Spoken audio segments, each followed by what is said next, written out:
Hello, ladies, gentlemen, and beyond. How are you guys doing today? My name is Anima. Welcome, baby, to Teenage Gaywad. I wrote this down in my notes as Teen Gaywad, and you know what? It looks disturbing. It really does. It's making me question all of my life choices, because let me tell you, Gaywad, Teen Gaywad probably means something very different in certain circles. So, with that classy introduction, I will tell you about this. Now the description was like being a cool gay teen or something. So, you know, I like the sound of being a cool gay teen. Let's go with that. I was browsing the games that tagged LGBT and itch.io. Without further ado, let's begin. It's Friday night. You're grounded. You're lying in bed staring at the ceiling. This sucks. Ring, ring, bitch! You fumble out of bed and run across the room to pick up the phone. It's your BFFFL. Shit. Valerie! Hey, Scarlett's parents are out of town, bitch! It's gonna be a rage and everyone's gonna let's go to the party, because they're fucking cool as hell. Well, I'm technically grounded, but I can't miss this party! I'll pick up half an hour, that's my cat!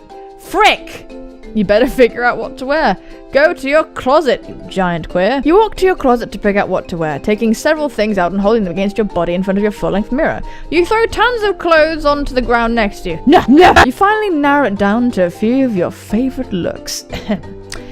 A flannel shirt, ripped jeans and some boots, a belly shirt with the word hottie emblazoned on it with rhinestones, a pink mini skirt and chunky heeled sandals. That definitely sounds like me! A tie-dye shirt with an alien face on it, black pants and worn-out sneakers, a fuzzy pink sweater, flare jeans with an iron-on butterfly on the butt pockets, and purple glitter jelly shoes. Give me the iron-on butterfly. Yes, let's go. Some Game of Thrones shit going on there. The butterfly, yes. You put on the pink sweater, butterfly jeans, and jelly sandals. You look super cute, teen protagonist. Good job. You hear a tap at the window. Valerie's here! You climb out the window and scamper to her car. When you arrive at the car, Valerie opens the skipped ahead to read. You slide in the passenger seat and Valerie runs around to the side. She gets in and starts driving to the party. At a stoplight, she looks you up and down. You look really hot tonight. You blush and look out the window as a huge smile covers your face. Thanks, Val. You arrive at the party. The house is really loud and crowded. Go to the kitchen. Go to the living room. Let's go to the kitchen because that's both of that. You go to the kitchen and pour yourself some orange soda into a red plastic cup. I guess we're not old. Oh, we're a teen, aren't we? Oh, we're a teen in America, aren't we? Goodness gracious. Skylar walks into the room wearing her signature cool kid jean jacket. Valerie goes to the bathroom to give you a moment alone. Wanna come outside to smoke a cigarette with me? Sure, batch, let's get involved in all the teen hype, yo. You go outside with Skylar. They light up a cigarette with a very serious look in their eyes. Skylar is a sensitive artist type. They silently puff on their cigarette, trying to look tough. How's your night go? Before you can finish your sentence, you're interrupted by a loud whirring sound. You and Skylar look up in horror and amazement at what appears to be a huge flying saucer. Fuck me. My shirt. A small, strange voice calls out from the spaceship. Thanks, says Skylar, trying to keep cool. Not you, says the voice. You weirdos wanna come to a party? You and Skylar look at each other for a moment. Okay, you say nervously. A purple beam of light shoots down from the saucer. Cool. You and Skylar walk into the light and are beamed up into the spaceship! You and Skylar materialize in a large chrome room. There is a group of tentacled creatures. Well, this party just got pretty interesting. With an empty soda bottle. What the fuck? Are we gonna play spin the bottle with the creatures? One of the creatures, who seems to be the one that complimented your shirt, asks if you want to play. You and Skylar agree and sit in the circle. Thanks for coming to our party. It gets boring in the suburbs of butt alien, eh? So we thought we'd invite some out-of-towners, says the creature. You spin the bottle, and when it stops, it points to a large, bulbous, pear-shaped being with bumpy skin that continuously fades from a pretty pastel pink to a bright green. That's hot. The being telepathically asks if you'd like to make out. You think, yes, and before you can move your head forward, tentacles wrap around your arms and a large, slimy proboscis has found its way into your mouth. The end! So this was fucking ridiculous.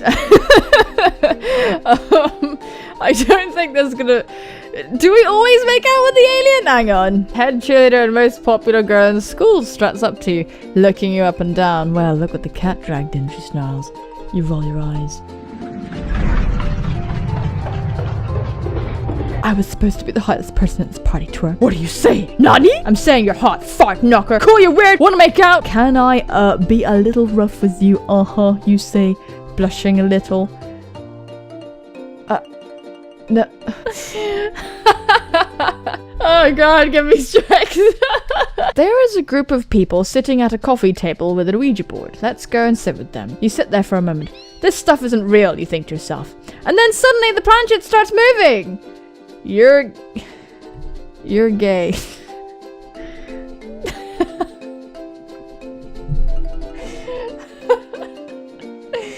But who's gay? One of the players exclaims. You're all gay! And Harry disembodied voice whispers. Oh, why? Why? It's so funny because I'm always looking for like LGBTQ like games and stuff, but I understand it's like people's experiments with twine and things like that. And you know what? More power to you. You're gay. Anyway, folks, I am aware that that game was a bit short, so in much in the same manner that I did after Crush, another short sort of twine game, I'm going to tell you a story. This is a story about being gay and failing! Yeah! 2 years ago, I went to university. First year, met a girl. We're gonna call her Weenie Juice for the sake of anonymity. Why is it Weenie Juice? It's always weird stuff. It's always weird stuff. I don't mean any disrespect, but it's always weird stuff. Weenie Juice! Anyway, that's her name, Weenie Juice. When I first meet them, she's super fashionable. She's like half Venezuelan, half Sicilian, so well done, genetics! Created a wonderful face, huge eyes, chiseled cheekbones, great. Dark hair, like, wow, well done. Well done, kill yourself. They're not so friendly. They're like a little bit standoffish, and I don't really understand why. I just attributed it to sort of shyness, I guess. Didn't really know what to do with it and didn't really mind. Second year rolls in. I have heard and witnessed firsthand her smooch her female housemate.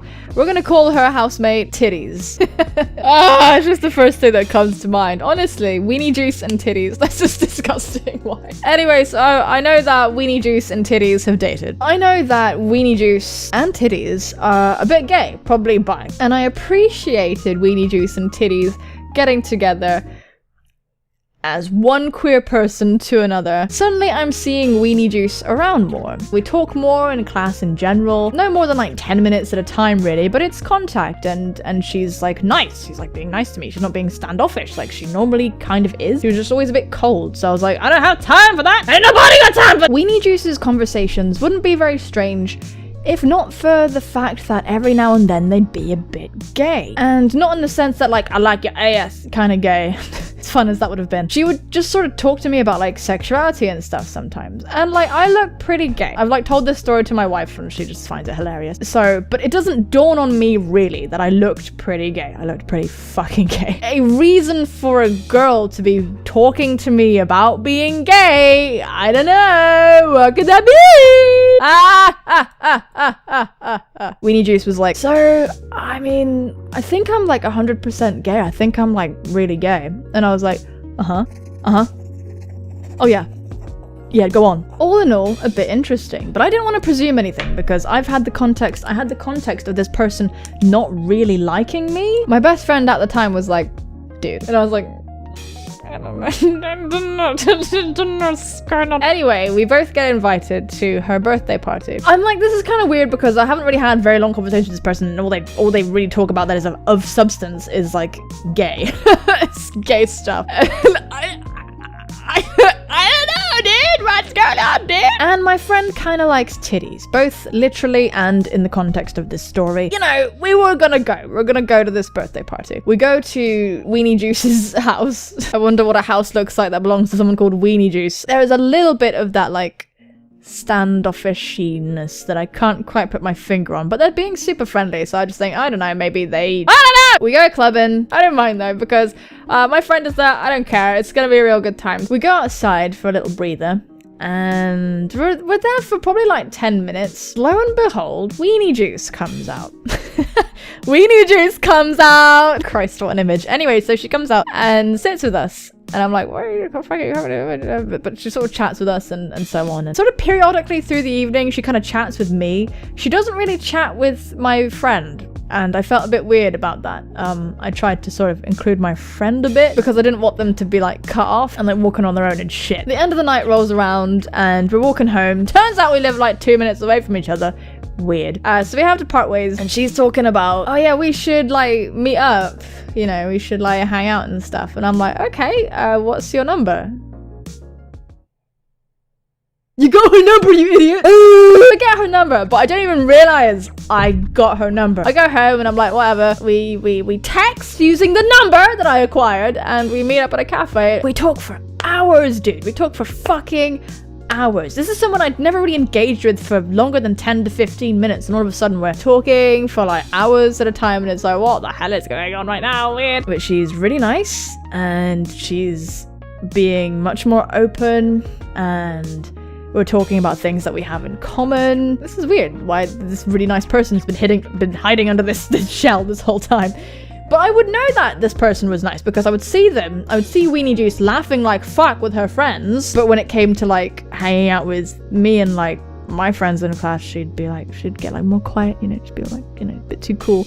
I think I was right. I think it was shyness. We go to her place. I've heard she's a super good cook. She makes me some weird noodle bastardization monster dish.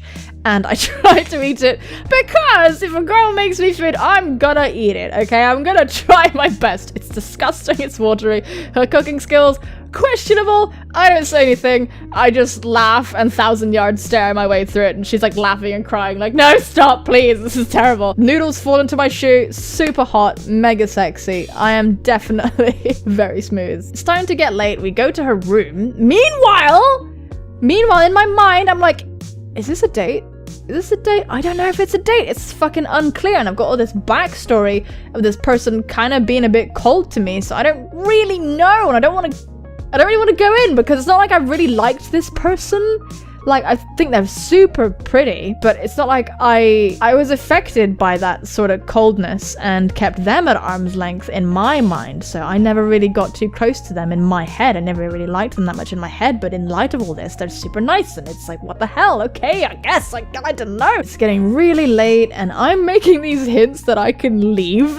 I'm making these hints like, oh, well, you know, I can just go home. And she's not really telling me to go, but she's not really telling me to stay. So I'm not really getting any signs. I'm not really getting anything. It's just so neutral, but slightly interested, but neutral. I'm like, I get in her bed with her. Such a moron. And I'm tired. And she's looking at me in the darkness. And I'm like, why are you staring at me? Not smooth at all. And I'm tired, dude. So I'm like, sleep. Really smooth. I slept in her bed with her. I wish she'd just been like, I want the date. Figuratively, because, you know. In the morning, we go downstairs, we hang out for a bit, we watch TV, and I'm gonna go home. And I leave her front door, and we're standing there. I don't remember which of us said this, but we're like, was that a date? Was that a date? And we're like, yeah, I think that was a date. And then we made out. So the moral of that story, fucking just say if you want the D or the F or the rest of the alphabet, please. If you enjoyed this video, do some filthy, disgusting things to that like button. Share it with your friends, share it with your mum, and get her to return my calls. You don't have to share them. Some of you do though, and I really greatly appreciate that. Check out Crush if you haven't seen that already. It's sort of a similar kind of thing. Thank you so much for watching, but absolutely most importantly, take care of yourselves, and I will see you soon, my friends. Bye-bye.